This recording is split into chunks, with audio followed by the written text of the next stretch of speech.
খাগড়াছড়িতে মোহাম্মদ মামুন নামে এক যুবকের মরদেহ উদ্ধার করা হয়েছে।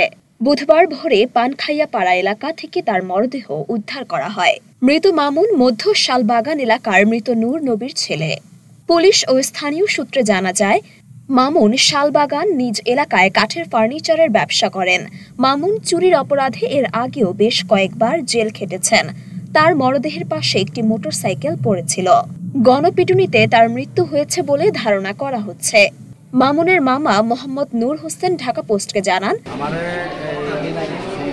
সকাল 7টার দিকে আমার বন্ধুদের আমার বাসা ফোন রাখছে, বলছে যে মামুনের সেটা জানি সুইমিং পুলের ওইখানে পালায় রাখছে, আপনি আসেন। ওরা ফোন দিতেছে, এই যাই রিসিভ করবো। তা আমি আমার দোকান পর্যন্ত আগাই দিই। আমি কালকে রাত্রে আসছি চট্টগ্রাম থেকে, দোকান পর্যন্ত আগাই দিই। এবারে আমি বাসা থেকে রেডি হয়ে বাইরে আসছি, আসতে আসতে দেখতেছি যে এই হাসপাতালে জানি এরা আনি রেখে গেছে।